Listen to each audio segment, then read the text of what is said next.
Manager of the season, lads. Any indicators? Eric Ten Hag.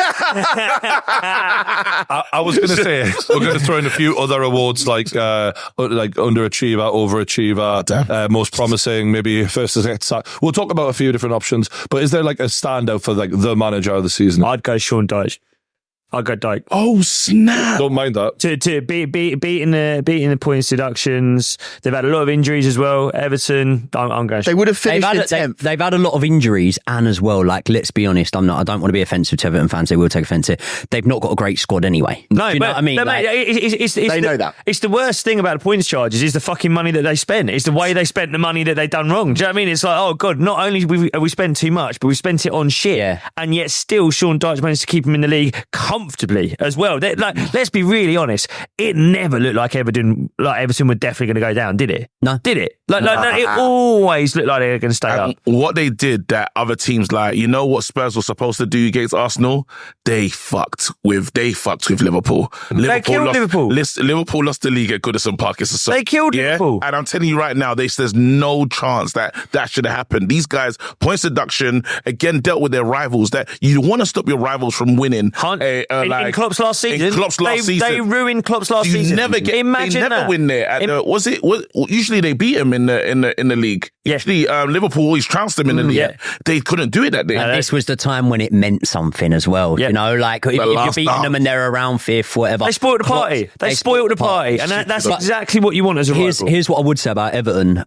Look, mate, being a Chelsea fan, I'm a big advocate of it's not about how you start, it's how you finish. But when you look at Everton, they started pretty well this season. There was a run, wasn't there, of about 10, 12 games where they were awful. They were really bad for a while. And I remember, like, there wasn't sacking talk, but the pressure was starting to mount. Of course, they turned it around. But I think for that reason, that's why Sean Dyche would just come below the sort of bar for me. Maybe he's in the overachiever of the season. We'll go on to that later. Unai Emery, anyone? Unai Emery, I would say as a contention for the most improved manager this season, definitely. Nah, I would say it's beyond most improved, man. Again, you know when you look done the Champions League would have done the top four prediction. You said Villa. Well done. Do you know what's great? On that clip at the start of the season, I went Villa, and they were like my last team that I was like maybe Villa, and I got laughed at so bad. So I'm like, I'll take that. But then what he's been able to do, what he's been able to achieve, the victories against Arsenal, like City, they beat. He went far in the Europa as well. They really impressed. Do you know what? With it, like, and look, people are going to call me a hater because he was an Arsenal manager, and I never loved him when he was an Arsenal manager. And I said on this podcast, I was like, I don't think they'll get top four because Unai does bottle. He does bottle stuff. Even when they're winning games, he looks a bit bottly. He nearly did. He's tried his fucking best. He tried his best to bottle it, true. And fucking Spurs couldn't catch them. Yeah, because Spurs bottled it even worse than they did. I know. Yeah. No one won Champions League. Because we should be looking at Big Ange and Emery both and saying what great seasons they've had. But in retrospect, we're kind of looking at them both going, you started great and you had a good middle, but both of them went downhill big time. Mate, they took away the fifth Champions League spot, and then all the teams in the Premier League went, we don't even fucking want the fourth one. We don't even want fourth place. They were trying to... It was mental, man. That does happen every season, to be fair. Yeah, I would say right. With Villa as well, when you look back at this season, that period of it was a week, wasn't it, where they beat both Arsenal and Manchester City. Like they were punching with the best of them this season, Villa. Yeah. And obviously towards the end, I would say the form towards the end wasn't great, but they had banked enough points. They were second in December. Yeah, like come on, they should be nowhere near that. Let's be honest. Villa shouldn't be anywhere. Full credit.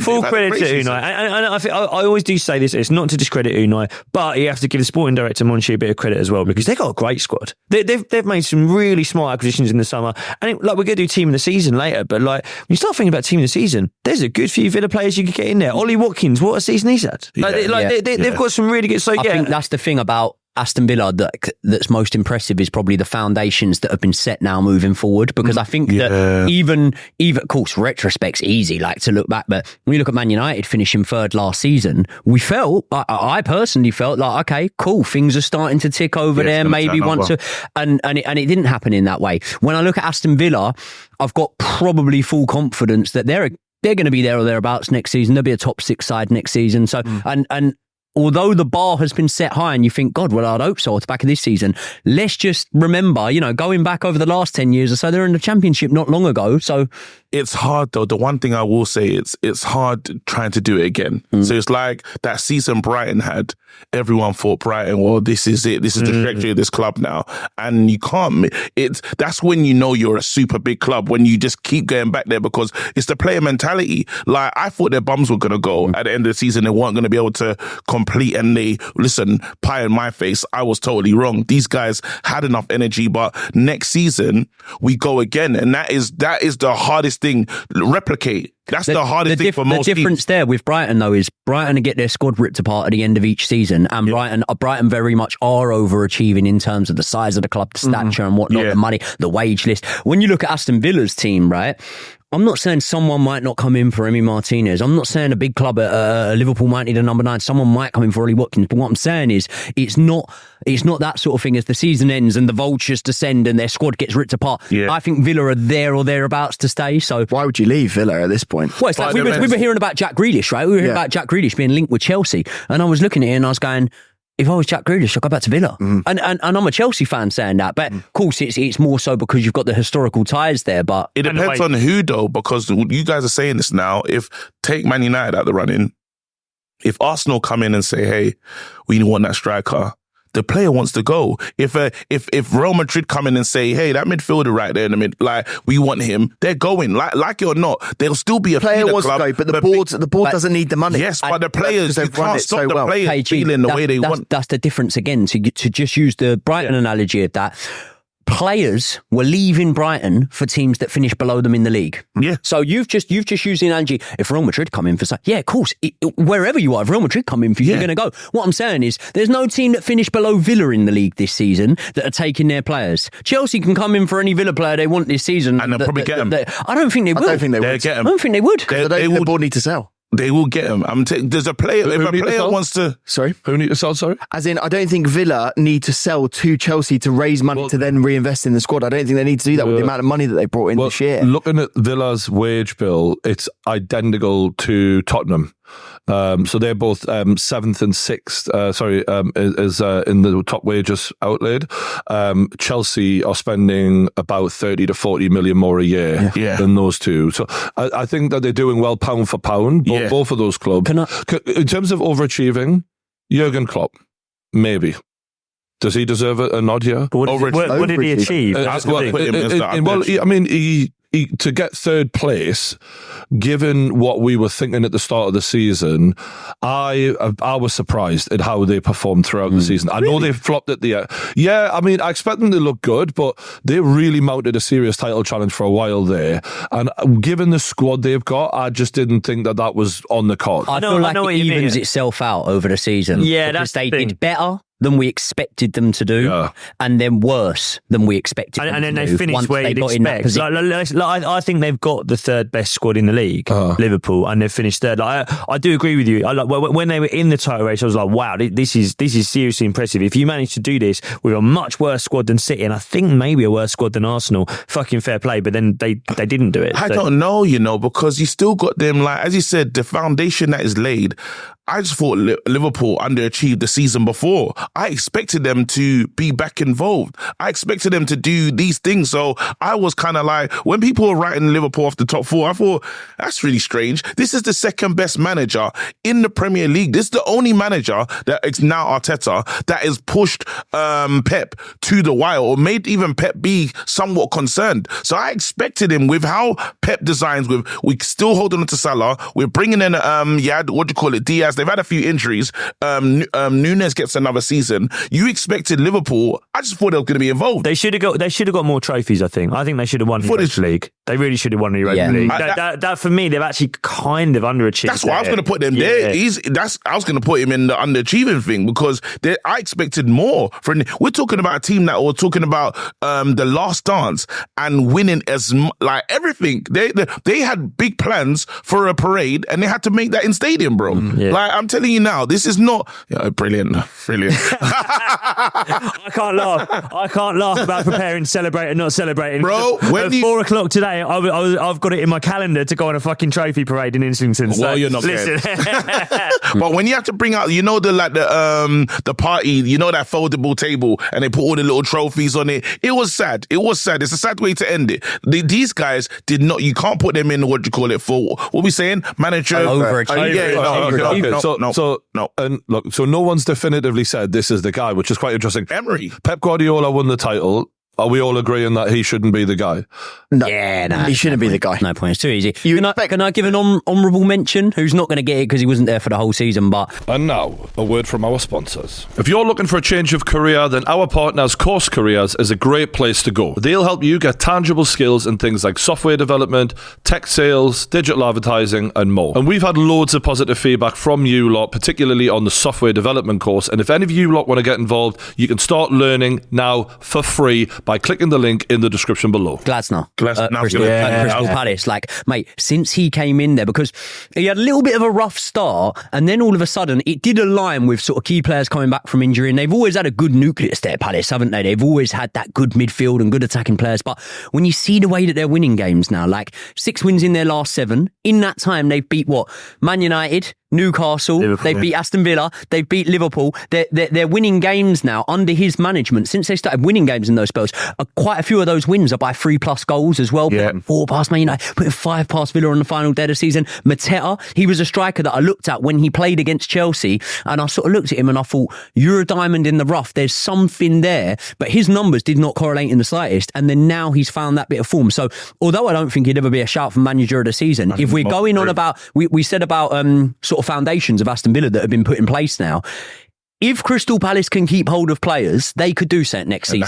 That's the big if, though, isn't it? Because let's be honest, everyone's going to be in for Elise. Everyone's going to look at Eze as well. Interestingly, Newcastle are poaching their director of football. Yes. Yeah. Dougie. Yeah, I think Dougie's coming. Was trying to bring him in as well. Little Dougie. I'll tell you what, the football Palace play, it's gorgeous. Yeah. And to have done it that quickly, to have done it so fast, with a team that have been under Hodgson for a long time, to get them playing, mate, he's got Klein playing in a back three. Do you know what's mental? He did that in like 5 games, and people are still making excuses for Ten Hag after 2 seasons. I'm sorry. Waiting. I was when is left hand side? I don't even want to like go on and on about Ten Hag or whatever in this, but it's just like it just shows how quickly, consistently, Eddie Howe after Steve Bruce, so many managers we see can get a team of players who are Route 1 football championship shite, and all of a sudden they're passing it around like they've known each other for 10 years. That's what a good manager can do. Different level of club, though. I just give it. Let's not forget the pressure. Let's never forget the pressure. And their roof works as well. Let's not forget. I'll give another honourable mention. Just let me have it. Mauricio Pochettino. No, listen. Shut up. Listen. Get out, man. Let me land. Here we go.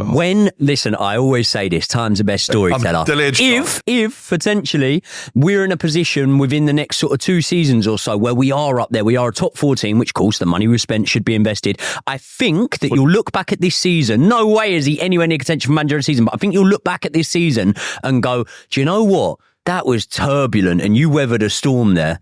We've got 19 points more this season than we did last season.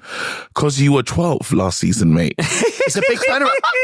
He's got to do that job, hasn't he? He's got to turn it around. What are you comparing it to? Like that's like saying a 10-year-old is better at maths after like he was 7. You know, like okay, it should be. So how about when we're saying honourable mention, and we're not putting him forward for manager of the season, we're saying honourable mention. I think that when you look at the table from Boxing Day onwards, and then you can see Chelsea 4th or wherever we're 4th in that table from Boxing Day onwards. I think that's enough to say. I'm not saying he's manager of the season. I'm not even saying he's a contender. I'm saying he weathered a storm and he sort of finished quite well towards the end. The Weather the Storm award goes to Mauricio Pochettino. It's not an award. That's an open top bus. Weather Storm. Can we pick the manager of the Storm? Can I throw one more in? I know you're going to say. It's Arteta. Yeah. I think it's Arteta. Mate, 5th highest wage bill to have nearly won the league. I know you don't get any prizes for nearly, but to have overachieved that much much with those players. Mate, he's got 7 Premier League Manager of the Year of the Month awards. Sorry, 5th highest wage bill. Bollocks. That's not. No way, it's not. You're like second in the league. According to what I've found, he's got the 3rd highest wage bill behind. But so it basically, according to what I'm looking at, it goes Man United 205, Man City 200. Yeah, we don't believe that. Arsenal 166, Chelsea 155. Tottenham 136. Sorry, Liverpool 136, and Tottenham and Villa 117. Mate, how much are you paying Havertz, Rice? Man United's wage bill's going down heavily because we're getting rid of some. Oh, shut up. No one's buying them. No one's buying them. Martial's gone. How are you getting rid of Casemiro? No, he's getting Saudi. No, he's not. We don't want Brand's gone. Right, even with the 3rd highest wage bill in the league, fair enough. Even the 3rd highest wage bill, I love how he tried to drop that in. By the way, he tried to go for 5th. Let's click that. I think he's got a fair shout for Arteta. Yeah, What he's done this season is mental. And if they won the Premier League, we're almost not diminishing in what they've done because they didn't win it. But then the most goals scored, best defense. Like and then you lot were just on fire. And then it's the big wins as well. Like most wins in the club's history this season. Closing the gap on the teams around you in the individual matches you're playing against them as well. Yeah, top 6 games have been really good. I think the other thing as well is you look at how close Arsenal came and how well we've played. Like, name me an attacking player at Arsenal that's had a brilliant season.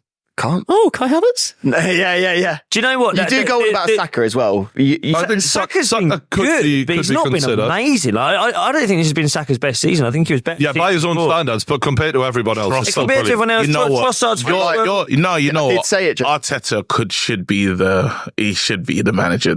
I would agree. Can I tell you what the comment section might be saying right now? We haven't spoke about Bournemouth.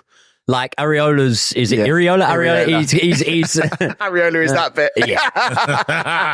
Which I've done extensive research on. He's got to be up there with one of the best performing managers. If we're talking about pound for pound wages spent, money spent, Bournemouth to be finishing 12th when they're spending 53 million a year in wages, which is the 15th lowest, is pretty impressive. Newcastle, right? I'm not going to say Eddie Howe deserves manager of the year, but we're only spending 6 million a year on wages more than Everton. Are we allowed? And we're miles ahead. So you're a pound. I like you're in the weather the storm. You're in the weather the storm category. We need to talk about a manager that is really like surprised everyone though. Like not my manager. I was going to say no managers left. No. We have to talk about Ange Postecoglou though, because let's be real. High line for life, mate. But what we have to be honest. Yeah, he's gone in. Losing Harry Kane, is a... Jacob looks like he's going to have a meltdown. You got to wait. Shit. They've been shit. No, come on, guys. Come on. They've lost a lot of games. Stupid football. Guys. Stupid football. I know you're angry still about what happened, but you have to, let's acknowledge, if you're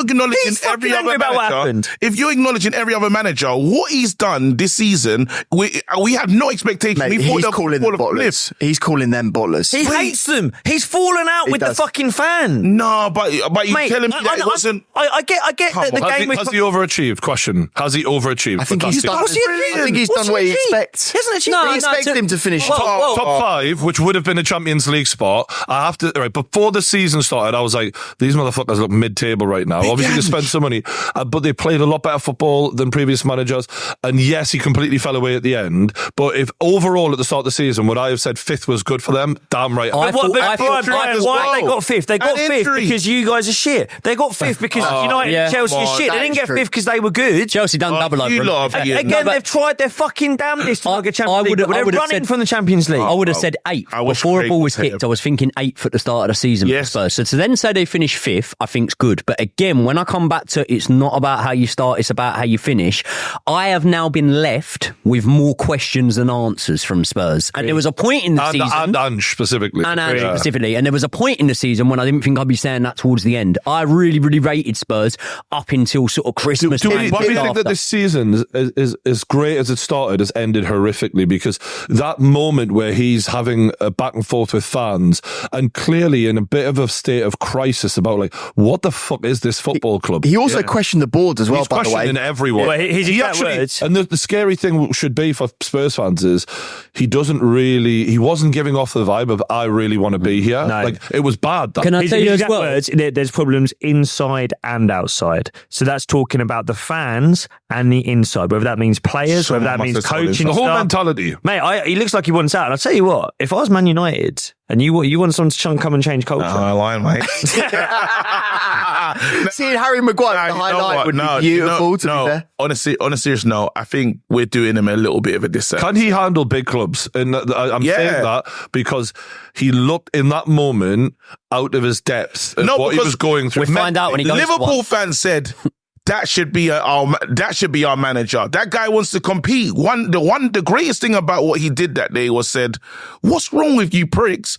I wanna fight." Like, I don't understand why you. And ironically, he was right. If they'd won that game, they would have gotten Champions League football. Yeah. So, but what he notices, you would rather lose it, not get Champions League football, and deny me the manager of my dream to be in the Champions League, so that we can stop on another club in Arsenal. That's loser mentality in his head. And he said it's part of the fabric of the club, though. That's what he couldn't understand. It's like, I get the fans are going to chat shit, but someone internally is telling me you have to lose this game is mad for him. It's in the history of the Tottenham. It's the history.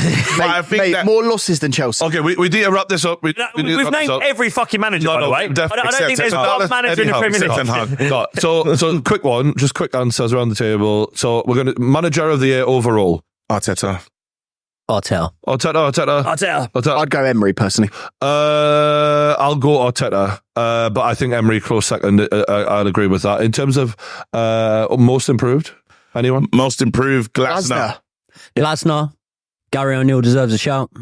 Yeah, he's maybe Sean Dyche. Sean Dyche. Yes, Sean Dyche. With all the points deductions, give it Sean. I think Palace have been better. If the league started now, we continue with the league. Palace could be Champions League. Nah, you got to deal with the setbacks of points deduction, and that's hard. That's very difficult. He had a whole season there. I know they don't have the best squad, but he only would have finished 10th. It was a good season. Palace would have been right up there. Can we just one thing though is as much as I agree with Josh's theoretical point. It doesn't always continue, does it? We've seen with Ange, form, when he came in, it was like a lightning bolt. You get found out. Other teams' analysts have a good look at you. The thing is, no one was expecting Palace to play football like this and get players playing the way they are. Over the summer, clubs are going to have a good look at Palace. Yeah. I think he's fucking brilliant, Glasner. I think he's amazing. Mate, Bayern were going to pay 100 million for him. He's a good manager. But there is a real history of this happening with kind of like mid-table clubs in England who hire a continental manager, start playing nice football, then they lose 3 games, then they lose 4 games, the directors shit their knickers and they get in. Okay, so could we call him one to watch for next season? One to watch. And then in terms of overachieving, maybe Sean Dyche. Yep. Sean Dyche. Underachiever. Ten Hag. Jurgen Klopp. Horrible way to leave. Horrible to with a Carabao Cup. Piss off, mate. I think underachiever.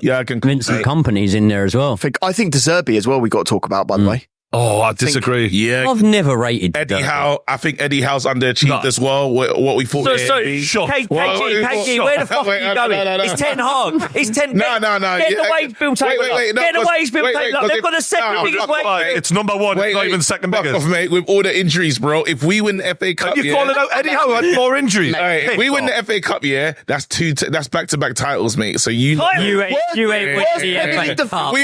You are not winning the FA Cup. That's right. Worst ever. So we're not winning. Put your hand up if you believe we're going to win the FA Cup. And they could do a quick scan. No one's hands are up. So if he wins it, big achievement. You lot are going to be on the 10-minute train drive home from that cup final within. Kieran McKenna's a better manager.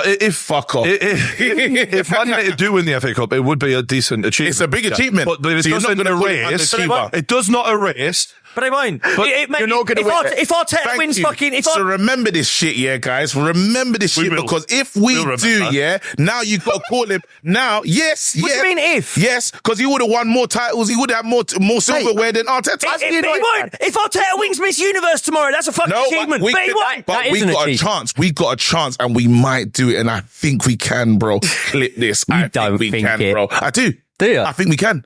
We're going to win that cup.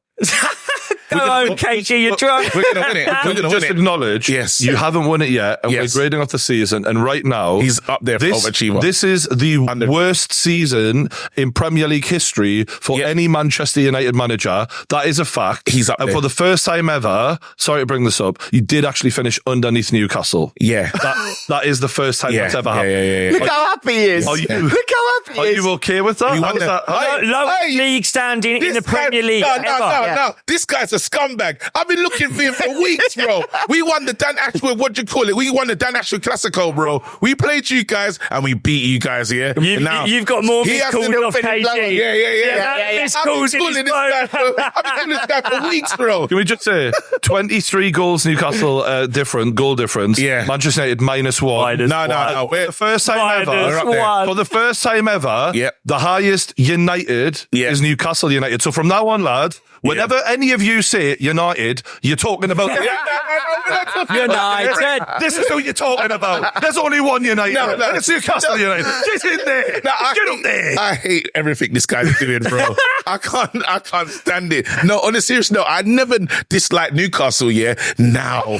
Oh, man, it's in my bones, bro. No, but for real, with a minus goal difference, my manager's a strong contender for fraud of the season. Not fraud of the season, guys. You've just done a complete 180. What's happened? No, because again, the minus goal difference is crazy. For Man United to finish with a minus goal difference, I was really hoping for a goal in the Brighton game, another one, just to get us on second most goals conceded. Second most goals conceded in the league. We're a contender, but then we're a contender, but let's in the league. When you were saying that, I was in the league. We're a contender, okay, guys. Sorry, shots conceded. Second most shots conceded. No, hey, look, mate, that defence is nearer than the room. Oh my God. Listen, we're a contender right now. But you still want to keep him there, don't you? Yes, we do.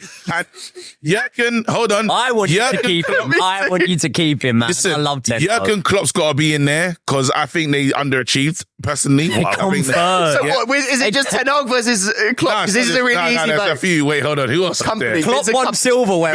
Where's some straws for KG to clutch at? Give him some straws. Vincent is in there.